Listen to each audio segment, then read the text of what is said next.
Bonjour tout le monde et bienvenue dans la troisième partie de SPC, Courtouz AIAG IATF 16949.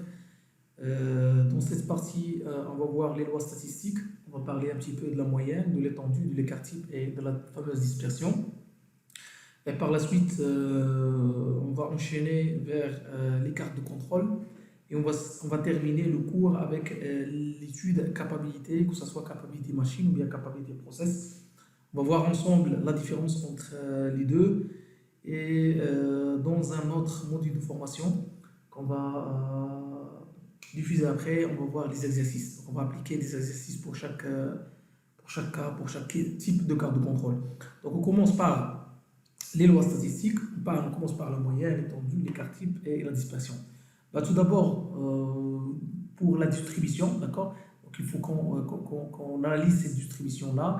La remarque qu'il faut avoir, c'est que tous les procédés, n'importe quel procédé de fabrication, il ne peut pas produire toujours exactement la même pièce. Donc toujours il y a des variations. Et qui dit variation, il dit une distribution, d'accord? Quelle que soit la machine, quel que soit le process, quel que soit le processus de fabrication, toujours il y a des dispersions dans les caractéristiques observées, que ce soit longueur, largeur, etc. Les variabilités, on a parlé des variabilités, c'est qu'il y a deux types de variabilités. Il y a des variabilités qui sont normaux, d'accord, qui sont normales, qui sont naturelles, qui sont là, d'accord. Par exemple, la tension d'alimentation, lorsqu'on dit c'est, par exemple, c'est 220, c'est jamais, on peut avoir 220. Toujours, il y a des variations, mais ces variations-là, elles sont naturelles, elles sont normales, elles sont là, elles sont nées avec le process. Lorsqu'on parle des petites vibrations, lorsqu'on parle un petit peu du changement de la lumière, lorsqu'on parle un petit peu des vibrations de l'homme ou bien de la personne qui fait la manipulation, donc ça c'est normal. Donc ce sont des causes qui sont normales. Ou bien les causes qu'on n'aime pas, les causes là où on est là, l'objectif de ce SPC pour qu'on chasse ces causes-là, c'est les causes anormales ou bien ce qu'on appelle les causes accidentelles d'accord, qu'on peut identifier facilement. Et sur ces causes-là, on peut agir, on peut redresser la situation, on peut les éliminer et un petit peu rendre le processus qui est normal. Donc, par exemple, lorsqu'on voit cette distribution-là, on regarde bien que dans cette partie-là, il y a quelque chose qui ne va pas. Donc, il y a une cause qui est anormale. Ça veut dire que cette courbe-là, elle est une somme de courbes. Les variabilités, comment on va les éliminer? Tout simplement, il faut éliminer les causes anormales de variation, voir est-ce qu'il y a un outil qui est cassé, voir est-ce qu'il y a des outils qui sont usés, voir s'il y a un autre matière première qui est rentrée, qui n'est pas conforme, d'accord? Donc, tout d'abord, il faut commencer à éliminer les causes anormales. Vous allez me poser la question comment on va éliminer ces causes anormales? Tout simplement, il faut lancer une méthode, une des méthodologies ou bien une des outils de résolution de problèmes. Vous pouvez lancer un Ishikawa et après voir là où il y a bien les variations et mettre en place des actions correctives, des actions préventives. Parmi les outils qui vont nous permettre un petit peu d'éliminer les variations, c'est un suivi. C'est réalisation d'un suivi de près des variations qui peuvent intervenir tout au long du processus, d'accord? Parce que le processus maintenant il est OK, on peut dire qu'il n'y a pas de variations qui sont anormales, mais avec le temps, on peut avoir des variations qui sont anormales. Donc pour les faire éliminer dans le futur, il faut suivre auprès le processus de fabrication. Et par la suite, c'est pour cela qu'on va mettre en place des cartes de contrôle. Il faut prendre et mettre en place des actions correctives, d'accord, adapter qu'une variation très grande est apparue, bien est détectée, utiliser des outils de prévention des risques, par exemple, utiliser les index pour prévenir les différences process que vous pouvez avoir sur votre processus de fabrication, c'est aussi parmi les outils ou bien parmi les méthodes avec lesquelles vous pouvez limiter les variabilités de votre processus.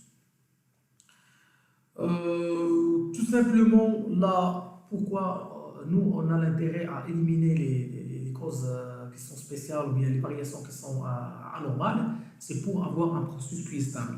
Donc, un processus qui est stable, toujours la question c'est quoi un processus stable? La définition c'est simple, un processus stable, c'est un processus qu'il y a là où il n'y a que les causes communes, là où il n'y a que les causes normales, d'accord? Ça veut dire qu'il n'y a pas de cause spéciale, il n'y a pas de cause anormale. Donc, voilà l'exemple d'un processus qui est stable. Donc, on regarde que ici, il n'y a pas des points qui sont hors tolérance, il n'y a pas trop de points qui sont au-dessous ou bien au-dessus de la moyenne, il n'y a pas une succession de points, par exemple, en haut ou bien en bas. Donc on peut dire que ça, c'est un processus qui est stable.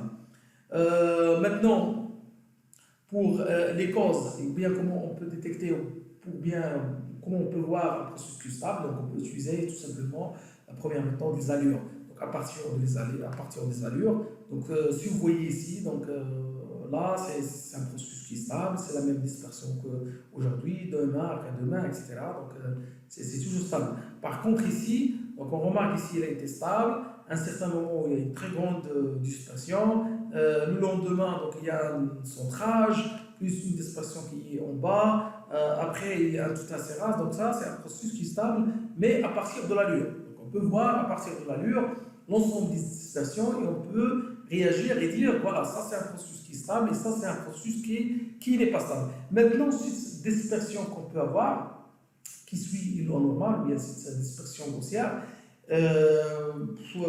pour nous c'est très très intéressant parce qu'il va nous donner une idée sur l'ensemble, c'est la probabilité la probabilité des pièces qui peuvent se retrouver dans un intervalle.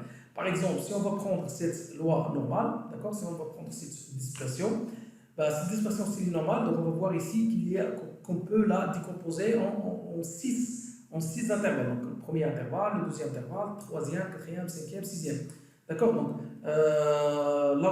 la ligne centrale, plus 1 sigma moins 1 sigma, la ligne centrale plus 2 sigma moins 2 sigma, la ligne centrale plus 3 sigma moins 4 sigma, et la ligne centrale plus 4 sigma moins 4 sigma.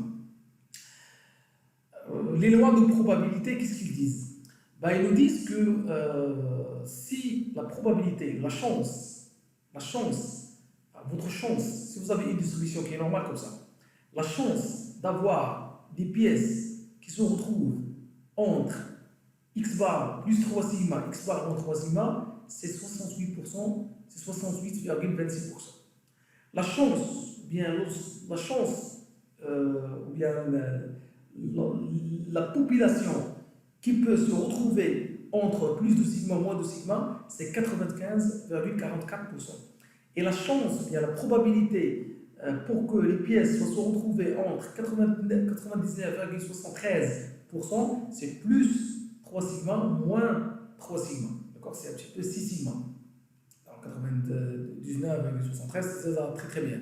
Alors, il nous reste un petit peu quelques limites, plus 4 sigma moins 4 sigma. La probabilité pour que les pièces soient entre moins 4 sigma plus 4 sigma, donc c'est 99,994%. On a vu ensemble dans la première partie le calcul de l'écart type et on a dit que l'écart type il permet d'évaluer la dispersion d'une machine ou d'un procédé à partir d'un échantillon. L'écart type il va nous donner une idée sur la dispersion parce que pour une population, bien pour une distribution, on a deux informations à tirer. On a la première information, c'est la dispersion et la deuxième information, c'est le pourcentage. Donc, grâce à l'écart type S, on peut prévoir quel pourcentage de la population tombera entre deux limites. D'accord? Donc, par exemple, si je calcule le sigma ici, donc je vais dire plus 2 sigma moins 2 sigma, j'ai le pourcentage de pièces qui peuvent se retrouver dans cet intervalle, c'est 68,29%. D'accord? Donc concrètement, ça veut dire qu'on peut déterminer à partir d'un échantillon, c'est l'ensemble de production et donc la tolérance. Donc on va voir un exemple. Ici, on va voir juste un exemple, juste ici une illustration pour un petit peu différencier les zones. Donc on va appeler la zone là où on a plus sigma moins sigma d'une distribution, on va l'appeler la zone C. C'est une zone là où on est proche, on est tranquille, on est proche de la ligne centrale. La zone B, on va s'éloigner avec 2 sigma. Et la zone A, on va s'éloigner avec plus 3 sigma, moins 3 sigma. Et si on va calculer là, on va trouver qu'on a 6 sigma. Dans ces sigma, on a 99,73% des pièces qui se retrouvent dans cet intervalle. Donc par exemple, pour cet exemple-là, si on a une grandeur qui a un diamètre, qui a par exemple une largeur ou bien une grandeur qui est de 1,07 cm et la dispersion de la population qu'on a réalisée, on a trouvé que l'écart type égale à 0,04. On va calculer x bar plus 3 sigma et x bar moins 3 sigma. On va trouver ces 1,19 et 0,74. Cela veut dire quoi? Cela veut dire qu'il y a donc 99,73% des pièces ou bien des composants qui sont dans cet intervalle.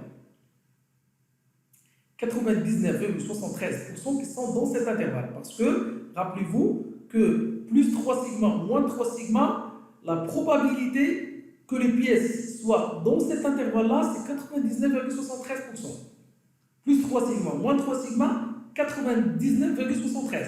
Alors, pour l'exemple, lorsqu'on a calculé pour un écart type de 0,04, il nous a donné que, tiens, attention, votre processus est produit des pièces dont 99,73% et se retrouve entre 0,95 et 1,19 cm. D'accord. Donc là, c'est une deuxième présentation de la Gauss, de la cloche de Gauss. Donc si on va l'inverser un petit peu ici, donc on va trouver ici, c'est la donc si on va la faire tracer, ça va être tracé comme ça. Ok? Donc ça va être divisé sur 3 ans, plus 1 sigma moins 1 sigma, zone C, plus 2 sigma moins 2 sigma, donc zone B, plus 3 sigma moins 3 sigma, c'est zone A. C'est un petit peu l'allure, il sera comme ça. Ok? L'allure, il sera de cette façon. L'essentiel, ça va nous aider un petit peu dans l'interprétation des cartes de contrôle pour savoir un petit peu les points, est-ce qu'ils sont dans la zone C, est-ce qu'ils sont dans la zone B, est-ce qu'ils sont dans la zone A. Et c'est très intéressant pour interpréter les cartes de contrôle. Ici, on va présenter un petit peu la carte de contrôle, mais on va passer rapidement. On ne va pas voir exactement, bien, on ne va pas trop parler de la loi de Gauss, on ne va pas parler de l'air de cette loi de Gauss qui est égale à 1, on ne va pas parler de leurs propriétés, on ne va pas parler un petit peu de la normalité, les tests de normalité, RI2, la droite de Henry, les tests disponibles. Là, c'est autre chose, c'est du statistique. On va consacrer tout un module de formation tout seul pour parler que de la loi normale, pour parler comment on teste la loi normale, les différents tests, surtout le test de RI2, les tests en utilisant la méthode de la droite de Henry qui sont très fréquents et très utilisés. Donc ça, on va le voir autrement, mais dans cette partie, on va juste vous donner un petit peu quelques définitions, bien une définition de la courbe de Gauss, qui peut se décomposer comme ce qu'on a vu en 6 zones correspondant à la tendance centrale, donc la zone A, la zone B, la zone C, etc. Comme il est indiqué sur le schéma qu'on a vu ensemble, donc la plus ou moins bonne variabilité du procédé sera appréciée si le point se situe dans le voisinage de la tendance C. Donc pour moi, pour trouver des pièces pour une bonne distribution, une bonne distribution, c'est une distribution là où la majorité de points se trouve dans cette zone. Okay? C'est la majorité des points se retrouvent dans cette zone. Okay? Donc si on a plus de points qui sont dans cette zone, donc là on peut dire qu'on a un bon processus de fabrication ou bien on a une bonne dispersion. Maintenant, il y a une question qui s'impose, à savoir la taille de l'échantillon pour bien estimer. Ici, c'est un petit peu délicat parce que ça dépend un petit peu de la nature du processus, parce que ça dépend un petit peu de la nature du produit qu'on est en train de produire et du phénomène surtout qu'on est en train d'observer. On ne peut pas dire, voilà, tiens, ça c'est la taille d'échantillon qu'il faut prendre, parce que, rappelez-vous toujours, pour la loi de Gauss, on ne peut pas dire que ça suit une loi normale sans faire un test. D'accord? Sans faire un test, donc il faut tester la loi pour dire est-ce que c'est normal ou pas. Ça nous rappelle à quelque chose qui est très important. Sur un théorème en statistique, donc c'est pas écrit dans la présentation, on ne va pas l'entamer, mais je vais vous parler rapidement. C'est le théorème central limite. Donc le théorème central limite, qu'est-ce qu'il nous dit? Donc le théorème central limite nous dit que toutes les lois, ils convergent vers une loi normale si le n tend vers l'infini. D'accord? Lorsque le n tend vers l'infini, toutes les lois tendent vers une loi normale 0,1. Cela veut dire quoi? Cela veut dire, je vais vous donner un conseil, et je vais faire une parenthèse. Si vous êtes dans la production, et vous êtes en train, vous voulez un petit peu étudier la normalité de votre processus pour calculer la capacité, etc., et ainsi de suite, et vous allez observer que la loi n'est pas normale. Donc vous allez prendre par exemple vous prenez par exemple 30 échantillons, vous entrez ça dans MATLAB, ou bien dans le QuickStats, ou bien dans un fichier Excel, et qui va vous dire, ah, attention, la loi n'est pas normale. Donc le test de normalité il n'est pas vérifié. Donc il ne faut pas s'inquiéter parce que vous avez une carte qui est le théorème théorème central-limite.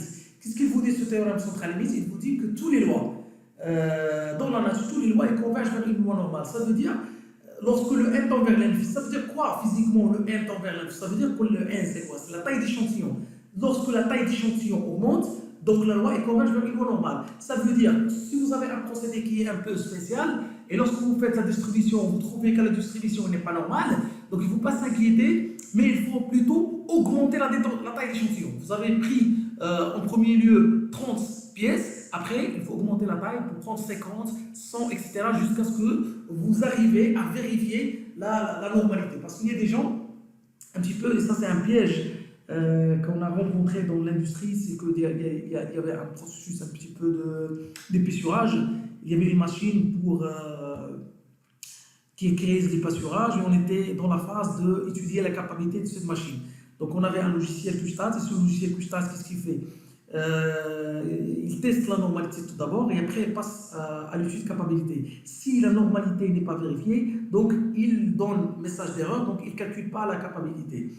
On s'est trompé à l'époque, ça veut dire on a pris 30 pièces, on a commencé à remplir sur le QuickStats et par la suite on n'arrive pas à avoir la capacité. On a dit tiens, le processus n'est pas capable, donc il y a un problème au niveau du processus et on a commencé à mettre en place des actions, corriger, régler, appeler une méthode, appliquer ça. On a perdu beaucoup de temps. Mais à la fin, qu'est-ce qu'on a constaté? On a constaté que simplement le logiciel ne peut pas calculer la capacité parce que la loi n'est pas normale. Donc il nous dit voilà, il faut s'assurer de la normalité de la loi. Donc pour s'assurer de ça, on a augmenté la taille d'échantillon. Au lieu de contrôler 30 pièces, on a contrôlé 50. Et on a rempli le fichier et par la suite, le logiciel a calculé la capacité et d'ailleurs la machine était capable. D'accord? Et ça, c'est pas bien. À cause d'un théorème qu'on a raté, on a perdu pas mal de temps dans la production à chercher à gauche, à droite, à trouver les causes racines, pourquoi on avait ce processus qui n'est pas stable, ou bien peut-être il y a un problème au niveau de réglage, etc. Alors que c'était un problème au niveau de normalité. Ça, c'est un conseil que je vous donne et je ferme la parenthèse. Et on passe par la définition par ici un petit peu, des trucs un petit peu mathématiques. Pour le xi, donc ce qui va suivre, donc xi, donc c'est toujours, on va la noter comme étant la mesure trouvée sur chaque individu i. Et la RI, le RI, c'est l'étendue, d'accord? Par définition, l'étendue, c'est quoi? C'est la plus grande valeur, moins la plus petite valeur. Donc, c'est le maximum des xi, moins le minimum des xi, et ça définit l'étendue RI. Bien, la moyenne des moyens, c'est x bar égale à sigma de x bar sur k. K, c'est le nombre de classes, ou bien le nombre des prélèvements qu'on a effectués. Pour le R bar, c'est le sigma des RI sur K. Ces mesures-là, ou bien ces formules-là, on en aura besoin dans le calcul des limites et dans les lignes de la limite supérieure et la limite inférieure pour les graines de contrôle. Donc c'est pour cela qu'on est en train de parler de ça. Donc le x bar, c'est le sigma x bar sur le K et le R bar, c'est le sigma de RI sur K. La moyenne x bar, supposons qu'on a une distribution normale avec un écart type sigma. Donc la moyenne c'est x bar qui est égal à sigma des xi sur n. L'étendue, bien le R, c'est le maximum des xi moins le minimum des xi. Et on note la dispersion sigma. Alors la sigma moins 1, il est estimé par le S qui est égal à racine carrée de sigma x bar moins xi au carré sur n moins 1. S'il vous plaît, c'est pas bar, c'est i. Donc x bar, oui, xi moins x bar au carré, pardon, sur n moins 1. C'est correct, d'accord? Donc c'est la racine carrée de sigma x bar moins xi moins x bar au carré sur n moins 1. Donc parmi les caractéristiques d'une loi normale, c'est que c'est la seule loi statistique là où l'intégrale de moins l'infini à plus l'infini de la fonction de densité f de x égale à 1. D'accord? Ça veut dire que cette loi-là, l'intégrale de cette fonction densité égale à 1. Ça veut dire quoi? Égale à 1, c'est une probabilité qu'on cherche. Donc nous, on cherche une probabilité qui est égale à 1. D'accord? Parce que la fonction de répartition, c'est l'intégrale de la fonction de densité. Et la fonction de répartition, c'est la fonction, un petit peu, c'est la probabilité. Et la probabilité, comme vous savez, l'ensemble des probabilités, sigma dpi, ça est égal à 1. D'accord? Alors, maintenant, on va parler un petit peu, on va rentrer dans la deuxième partie, qui est les cartes de contrôle. Dans cette partie-là, on va voir l'objectif des cartes de contrôle, on va voir les types de cartes de contrôle, on va voir comment calculer les limites de contrôle, les tendances et l'interprétation. C'est très très important, voilà, c'est très très important, l'interprétation, le plan de réaction, et on va voir les exercices, on va laisser vers la dernière partie. Alors, donc définition de la carte de contrôle. Une carte de contrôle est un graphique composé. Donc, soulignez s'il vous plaît, graphique. Une carte de contrôle, ça doit être un graphique. S'il ne s'agit pas d'un graphique, donc ce n'est pas une carte de contrôle. C'est un graphique pour nous aider un petit peu à voir l'état de santé de notre processus et qui va nous aider un petit peu de voir l'évolution de la production. Donc, c'est un graphique, ça doit être un graphique pour que ce soit un petit peu facile pour le management visuel, pour que ce soit facile à interpréter, pour que ce soit facile à intervenir dans le temps. Donc, c'est un graphique composé d'une série de radiographies. Rappelez-vous toujours, c'est comme les battements de cœur. Radiographie instantanée, c'est-à-dire en temps réel, instantanée de l'état de santé du processus. On a un processus de fabrication qui tourne, on a une carte de contrôle instantanée, et là, on est en train de voir un petit peu l'évolution de ce processus. C'est comme si on est en train de voir l'état de santé. S'il n'y a pas quelque chose qui est anormal, s'il n'y a pas des causes qui sont accidentaux ou bien anormaux, on dit que le processus est en bonne santé. Mais par contre, s'il y a des signes, s'il y a des tendances qui ne sont pas normales, on va dire attention, il y a quelque chose qui cloche, il y a quelque chose qui ne va pas. Il faut intervenir maintenant, il faut intervenir sur le processus pour qu'il ne sera pas trop tard et que les pièces non conformes soient chez le client. Donc, c'est un graphique ainsi que composé de séries graphique instantané de l'état de santé du processus. Il permet de quoi? De visualiser l'image de celui-ci en temps réel.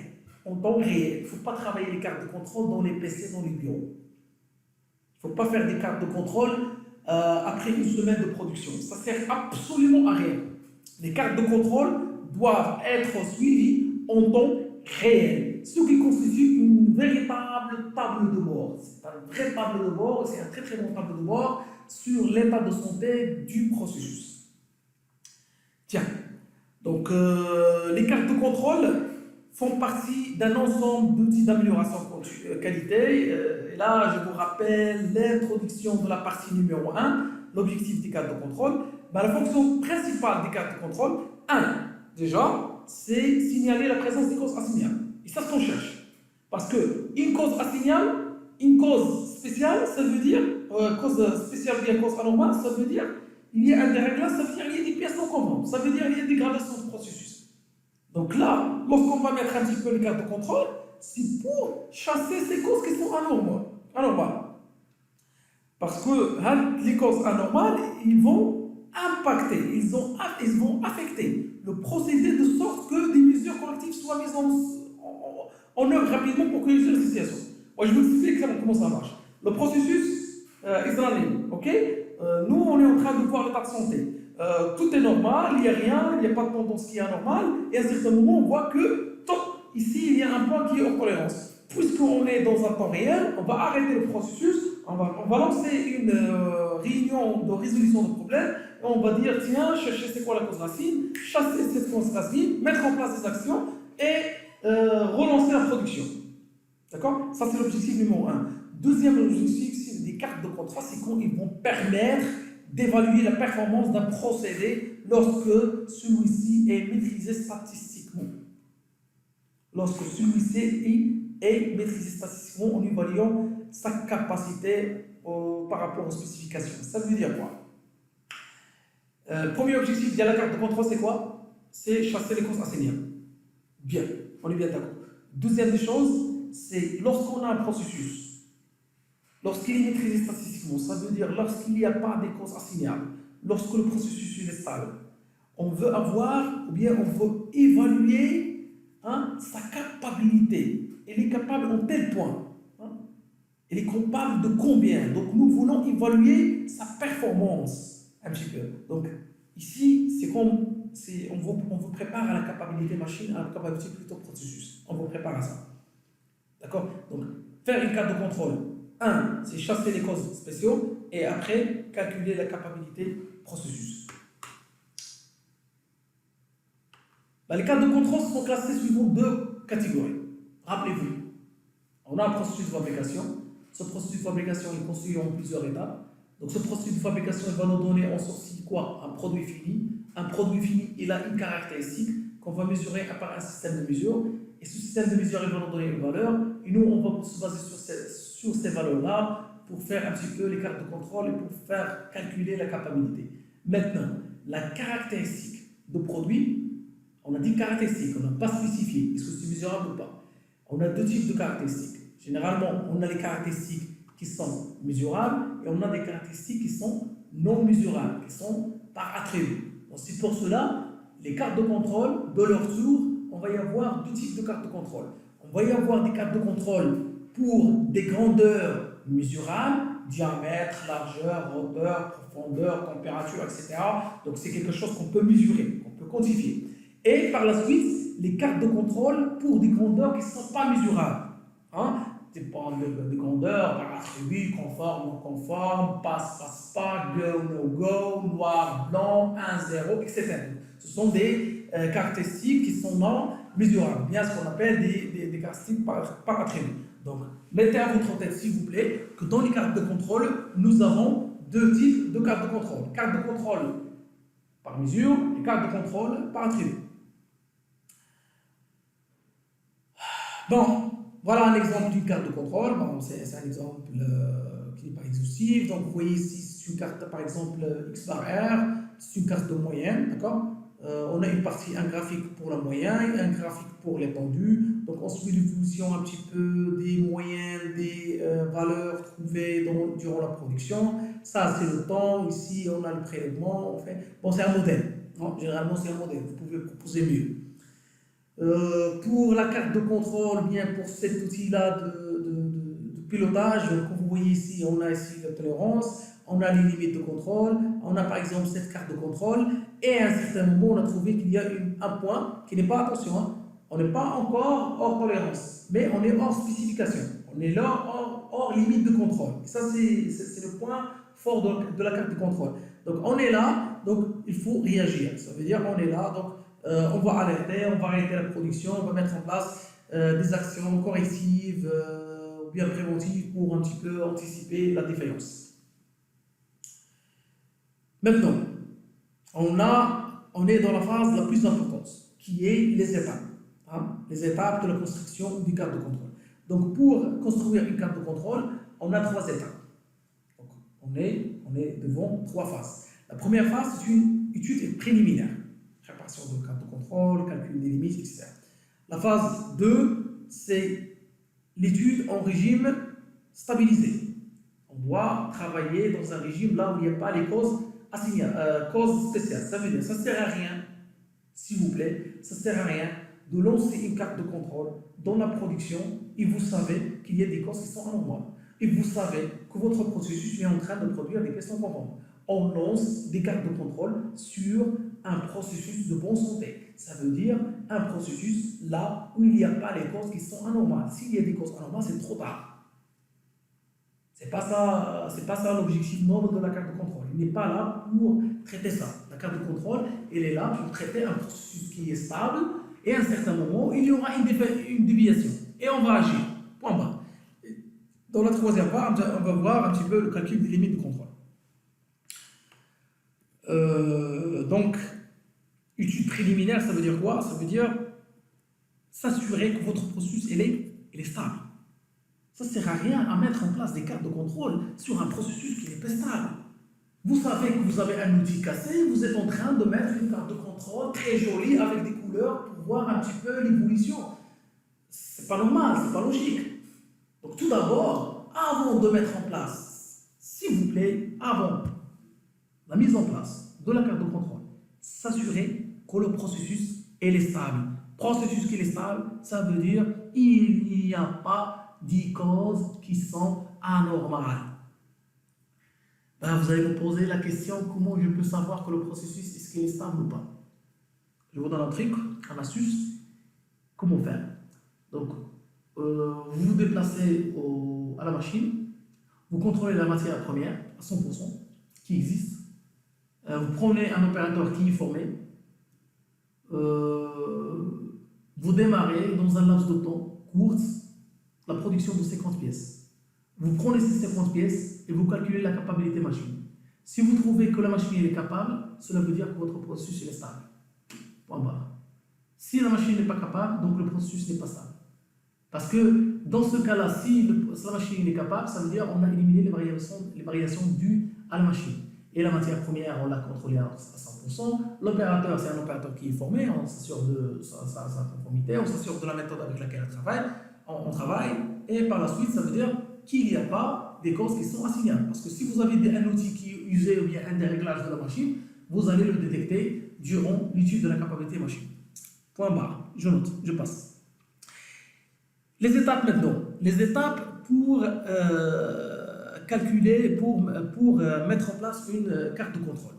Donc la première des choses, c'est le choix de la caractéristique du produit de procédé. On a bien parlé de ça.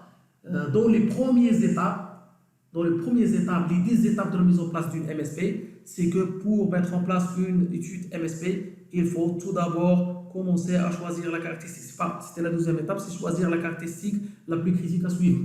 Et pour choisir la caractéristique la plus critique à suivre, on a dit qu'il faut utiliser la LAMDEC. LAMDEC, c'est un bon outil qui va nous permettre un petit peu de déterminer c'est quoi la caractéristique critique ou pas. Comment faire? Tout simplement. Prenez LAMDEC, faites un tri sur le RPN, le Risk Priority Number. Commencez par les caractéristiques là où vous n'avez pas un contrôle à 100% et le RPN est élevé. Les caractéristiques qui présentent un RPN élevé, ce sont les caractéristiques les plus critiques.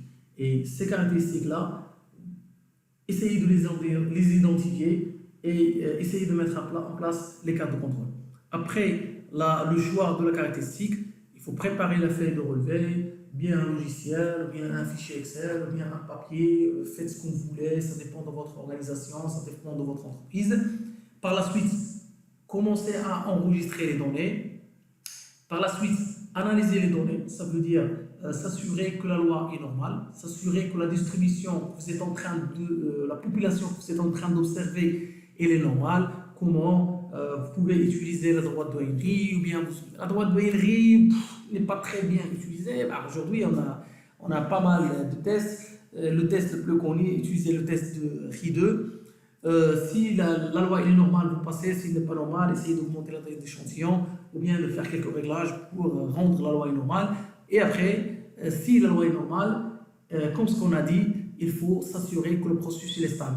Pour s'assurer que le processus est stable, je viens de vous donner une astuce, calculer la capacité machine. Si vous déterminez la capacité machine, vous trouvez que la machine elle est capable, vous passez à la phase 2. Si vous trouvez que la machine n'est pas capable, il faut mettre en place des actions, il faut s'assurer qu'il n'y a pas des causes anormales dans votre processus. Et après, si la machine est capable, vous passez à la deuxième phase qui est la mise en place de la carte de contrôle. Ok? Donc, on est dans la deuxième phase. La première question à poser, quel est le type de la carte de contrôle à utiliser? Est-ce que je vais utiliser une carte de contrôle X par R, ou bien une carte de contrôle XMR, ou bien une carte de contrôle P, ou bien une carte de contrôle C? Ben, ça dépend. Ok? Ça dépend du cas. Est-ce que vous avez, ça veut dire, si vous êtes en train d'analyser un processus avec une caractéristique mesurable, donc automatiquement on va choisir une carte de contrôle X par R. Par la suite, on va voir est-ce qu'on a plusieurs échantillons ou bien un seul échantillon. Si on a plusieurs échantillons, on peut utiliser la carte X par R. Si on a un seul échantillon, donc, on va utiliser la carte XMR et ainsi de suite. Pour la carte P et la carte C, si on est en train de suivre les non conformes, donc c'est une carte P. Si on est en train de suivre les non-conformités, donc c'est une carte C, et ainsi de suite. Ça, on va le voir en détail pour chaque type de carte de contrôle. Vous choisissez la carte de contrôle, vous rassemblez les données, vous faites la carte selon l'ensemble de classes, ou bien l'ensemble de prélèvements qui doit être généralement supérieur à 20, avec une taille d'échantillon s'il est égal à 5. Calculer les limites prévisoires, la limite supérieure de contrôle, la limite inférieure de contrôle pour chaque type de carte de contrôle. Par exemple, si vous êtes dans une carte de contrôle X bar R, calculez la limite pour les deux, pour la carte X bar et pour la carte R. Et commencez à analyser. On ne va pas mettre une carte de contrôle pour mettre des cartes de contrôle. On va mettre une carte de contrôle et on va commencer à analyser et à identifier les causes qui sont assignables et à mettre en place des actions correctives. Donc, une fois on va mettre en place des actions correctives, on va éliminer, d'accord, les échantillons qui s'étaient anormaux, d'accord, et on va recalculer les limites, hein, pour ne pas avoir des datas qui sont biaisées. Ben, si on calcule les limites, on a un certain nombre de data, on peut passer à la capacité processus. Hein. On va poser la question cette fois-ci sur le procédé lui-même. Est-ce que le procédé il est capable ou bien il n'est pas capable, est-ce qu'il est sous contrôle ou bien il n'est pas sous contrôle. Dans la première phase, on va commencer par la première étape qui est la planification. D'accord. Planification, je ne vais pas trop parler parce que dans la partie numéro 1, allez au slide, là où on a mentionné les 10 étapes de la mise en place de SPC, vous allez trouver tout ça. On a parlé de ça, on a parlé de processus de fabrication qu'il faut choisir, on a parlé de la caractéristique critique à déterminer, on a parlé un petit peu de l'étude R&R qu'il faut réaliser sur le système de mesure, on a parlé de l'analyse MSA, on a parlé un petit peu de la maîtrise de processus en utilisant les plans de surveillance et la fiche paramétrique pour un petit peu comprendre et décrire complètement les étapes de processus. Donc là, on a vu ça en première étape. La deuxième étape, on va collecter les données. Donc, on va choisir la taille d'échantillon qu'on va prendre. On va définir la fréquence, etc. Généralement, les gens ils choisissent 5 pièces, bien n égale à 5 parce que c'est un petit peu facile à calculer pour la moyenne. Voilà. Bon, voilà. Donc on part maintenant au premier type de carte de contrôle. Donc la carte de contrôle X bar R. D'accord, la carte de contrôle X bar R, ou bien ce qu'on appelle la carte de contrôle moyen étendu. Donc une carte de contrôle X bar R est un graphique. Donc est un graphique qui présente deux graphiques en fait. Il y a deux graphiques dans la carte de contrôle X bar R. Il y a le premier graphique pour X bar et le deuxième graphique pour R. Donc, qu'est-ce qu'on trouve? On trouve la moyenne de la caractéristique, 1 pour le suivi de la moyenne de la caractéristique, et 2 pour suivre l'étendue de la valeur extrême. L'étendue, c'est quoi? C'est X max moins X min. Et par la suite, on calcule les limites. La limite de contrôle supérieur X bar, c'est quoi? C'est X bar plus A2 fois R bar. La limite de contrôle inférieure X bar, c'est X bar moins A2 fois R bar. La limite de contrôle supérieure R, c'est D4 fois R bar. Et la limite de contrôle inférieure R, c'est D3 fois R bar. D3, D4, A2, ce sont des coefficients statistiques qui dépendent de la taille d'échantillon qu'on est en train d'observer. D'accord? C'est donné par la norme. Ce sont des coefficients normalisés. Il faut juste voir la taille d'échantillon qu'on a. Et par la suite, utiliser ces coefficients pour calculer les limites. Voilà le tableau NFX 06031 qui nous donne un petit peu l'idée sur les coefficients. Par exemple, pour une taille d'échantillon de 5, si je fais 5 prélèvements, pour chaque prélèvement, je fais 5. Donc là, j'ai le A2, c'est 0,577, j'ai le D3, c'est 0, j'ai le D4, c'est 2,114, etc. Donc voilà un tableau pour les caractéristiques. Donc, généralement, c'est simple. Après, pour le calcul des limites, donc, ce sont des limites, des limites de contrôle qu'on va y avoir sur notre carte de contrôle et qui seront en relation avec un petit peu les tendances qu'on va voir ensemble. Donc, les tendances pour interpréter les cartes de contrôle. Voilà pour moi l'étape qui m'intéresse. Hein, parce que l'autre, c'est la production qui le font, c'est les OP qui font ça. Il faut juste donner ça le premier jour. Mais on ne va pas mettre en place une carte de contrôle pour mettre en place une carte de contrôle. Il faut qu'on mette en place une carte de contrôle pour analyser et interpréter. Mais il y a une question qui s'impose. Quand est-ce qu'il faut agir? D'accord? quand est-ce qu'il faut agir? Il faut agir si vous avez 7 points consécutifs au-dessous de R bar. Si vous avez dans la carte de contrôle R bar, si vous avez 7 points qui sont au-dessous ou bien au-dessus de la ligne R bar, il faut agir. Si vous avez une ascendance ou bien une descendance, ça veut dire 7 points en haut ou bien 7 points en bas, consécutifs, ça veut dire qu'il y a une dégradation. Donc ça, là, il faut agir. Et si vous avez des points qui sont hors des limites de contrôle, ça c'est logique. Vous avez la limite de contrôle inférieure et la limite de contrôle supérieure, ça vous avez des points hors ces limites-là, donc il faut agir, il faut arrêter.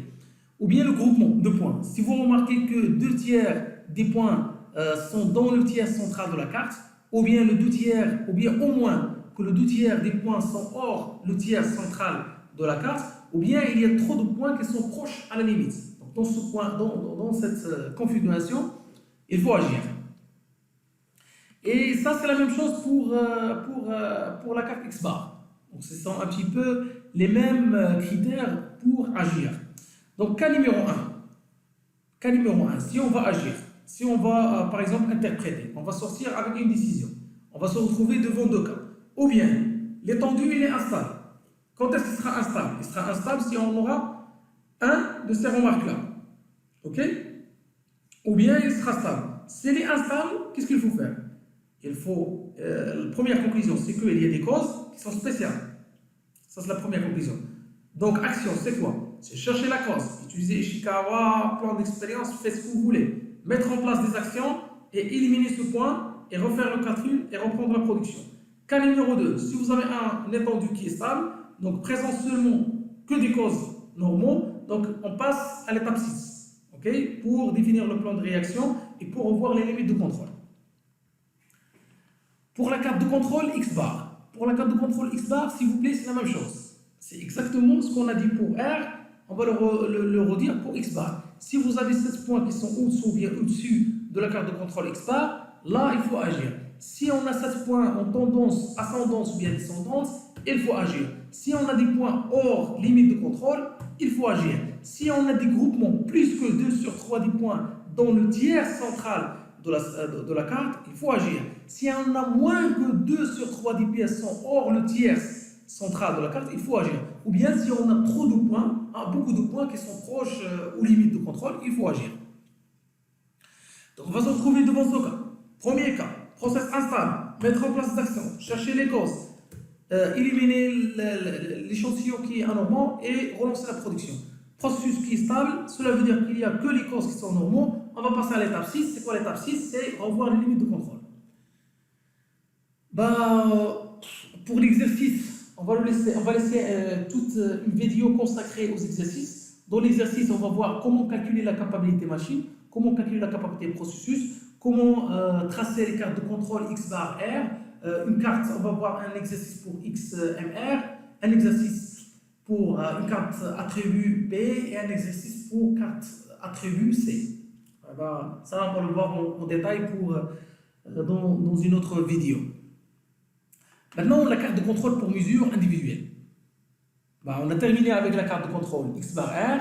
X bar R, lorsqu'on a une taille d'échantillon, par exemple, qui est égale à 5, on peut faire la carte X bar R parce qu'on arrive à calculer l'étendue. Dans un certain nombre d'applications, dans un certain nombre de cas, on ne peut pas prendre plus qu'un échantillon. Soit faute du temps, soit faute du coût. Ça veut dire quoi? Ça veut dire, supposons que vous êtes en train de produire des pièces en or qui coûtent cher. Et le test que vous allez réaliser pour savoir la conformité ou bien pour mesurer la grandeur, c'est un test destructif. Donc vous devez détruire la pièce pour s'assurer ou bien pour mesurer la valeur. Le test par exemple de traction ou bien le test d'arrachement. Dans ce cas-là, il sera un petit peu difficile de détruire 5 pièces coûteuses pour tracer une carte de contrôle. Donc dans ce cas-là, question de coût. On ne peut pas détruire plus de pièces pour faire la carte de contrôle. Donc on peut détruire, par exemple, il est autorisé une seule pièce par équipe. Donc dans ce cas-là, on va utiliser une carte XMR. Parce qu'on ne va pas calculer le X bar. Parce qu'on a un seul échantillon. Donc le X bar c'est X. Donc c'est pour cela qu'on a appelé X. Pourquoi moyen mobile? Parce qu'on a un seul échantillon, du coup, on ne peut pas calculer l'étendue. Parce que l'étendue, rappelez-vous, c'est la plus grande valeur, moi la plus petite valeur, donc c'est la carte primaire. Ça pour si on est devant une situation de coût. Parfois, on est dans une situation d'un test qui est long. Je vous donne un exemple, l'exemple de propreté technique. Donc, vous avez un processus de fabrication, vous voulez suivre par exemple un petit peu la taille des particules métalliques que vous trouvez dans vos pièces. Donc, du coup, pour faire ce test-là, vous devez prendre les pièces, aller au laboratoire, faites le black value, attendre 1 heure pour compter, faire trier les pièces, prendre les pièces sur le microscope, mesurer, compter, etc. Donc c'est un test un petit peu pour un seul échantillon, ça va vous prendre un petit peu 1 heure. Donc c'est un test qui est long. Il sera bizarre un petit peu, il sera difficile de prendre 5 échantillons dans ce cas-là.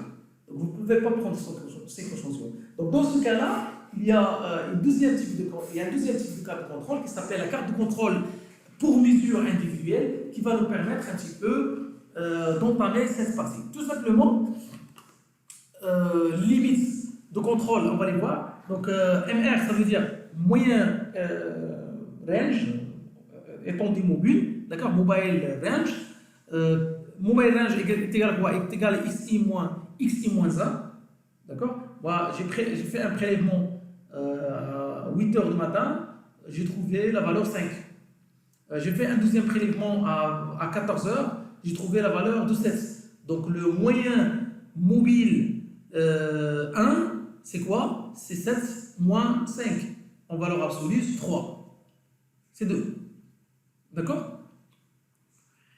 Maintenant, le moyen de mobile range bar, c'est quoi? C'est la somme, c'est sigma des moyens I sur K-1. Parce qu'on n'a pas commencé par calculer le MRA. Donc c'est toujours moins 1. D'accord? Pour l'estimation de la caractéristique de la dispersion il sera le MR bar sur D2. D2, c'est un facteur. C'est un facteur qu'on peut trouver c'est une coefficient qu'on peut trouver dans le tableau statistique. Bien. Pour les limites de contrôle, la limite supérieure de contrôle, MR, c'est égal D4 M bar R bar, M R bar. D'accord? La limite inférieure de contrôle, c'est le D3 MR bar. D4, D3, on peut les trouver dans les cartes de contrôle. Pour le deuxième type de carte de contrôle, parce qu'on a deux graphiques ici, on a le graphique X et on a le graphique MR. Pour le graphique MR, c'est bon. Maintenant pour X. Pour X, la limite supérieure de contrôle X, c'est X bar, la moyenne des X, plus 3 sur D2. D2, on peut la déduire à partir des positions du tableau statistique. Fois MR bar, mobile range bar. La limite supérieure de contrôle X, la limite inférieure, pardon, c'est la limite inférieure de contrôle X, c'est X bar, moins 3 sur D2, MR bar, qui égale à X bar moins E2 fois MR bar avec E2 égale 3 sur D2. Avec D2, D3, D4, ce sont quoi? Ce sont des coefficients qu'on peut déduire à partir des tableaux statistiques. Eh bien, l'exercice, on va voir l'exercice, on va faire une séance pour traiter tous les exercices. Maintenant, deuxième type de carte de contrôle. Carte de contrôle par attribut. D'accord? Carte de contrôle par attribut. Tout d'abord, avant de commencer, c'est quoi un attribut? D'accord? C'est quoi les attributs? Donc, les attributs sont des données fondées sur deux valeurs seulement. Conforme, non conforme. Succès, échec. Passe, ne passe pas. OK, non OK. 0, 1. OK? Go, no go. Donc, ce sont deux états, deux valeurs seulement, qui peuvent être comptées pour l'enregistrement et l'analyse. Ce qu'il faut retenir, c'est que pour les attributs, on a deux types de cartes de contrôle. On a les cartes de contrôle carte P et on a les cartes de contrôle carte C. C'est quoi la différence? Si vous comprenez la différence, c'est déjà pas mal. Donc vous avez fait 80% dans la compréhension des cartes de contrôle par attribut. La carte P, c'est une carte pour proportion des pièces non conformes. Ça veut dire quoi? Ça veut dire que je vais venir le matin. Je vais prendre un échantillon de 100 pièces. Je vais calculer, je vais contrôler ces 100 pièces et je vais trouver que j'ai 5 pièces non conformes. Ou bien 6 pièces non conformes. Donc je vais dire, que la proportion des pièces non conformes, elle est de 6 sur 100, donc il est de 6%. Et là, je suis en train de parler des pièces non conformes, du nombre des pièces non conformes, de la proportion des pièces non conformes. Maintenant, supposons que j'ai une voiture. Et je suis en train de faire le contrôle de cette voiture, un seul échantillon, une seule pièce.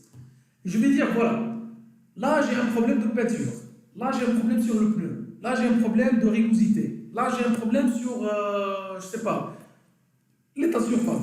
Donc sur ce produit-là, j'ai 5 non-conformités sur le même produit. J'ai 5 non-conformités. Dans ce cas-là, la carte de contrôle que je dois utiliser, c'est une carte de contrôle C. J'espère que j'ai bien expliqué ça. Ben, on commence par la carte de contrôle P. Une carte de contrôle P est un graphique sur lequel il est porté la proportion de non-conformes observée dans chaque échantillon en fonction des instants de prélèvement. Donc je vais, c'est quoi généralement? J'explique. Donc j'aurai une carte de contrôle, je vais tracer les proportions, okay? Les proportions non conformes. C'est quoi proportion non conforme? Ça peut être en pourcentage, ça peut être décimal, ou bien ça peut être en ppm. Ça veut dire, premier échantillon, la proportion c'est 5%, 4,3%, 6%, 8%. D'accord? C'est l'ensemble, c'est un graphique des proportions. Et avec une limite supérieure et une limite inférieure et une ligne centrale qui est la proportion moyenne. D'accord? Alors on va voir comment on calcule les limites. Donc ça, on a déjà parlé. Hein. On va voir comment on calcule. Tout d'abord, c'est quoi une proportion? P, c'est quoi? C'est le NP sur N. N, attention, c'est pas N fois P, c'est le NP, c'est le nombre de proportions, c'est le nombre des pièces non conformes dans l'échantillon. Par exemple, dans un échantillon de 100, j'ai trouvé 5 pièces, donc je vais mettre ici 5. Sur le nombre total de l'unité contrôlée, combien d'unités j'ai contrôlé? J'ai contrôlé 100 pièces, donc je vais mettre 100.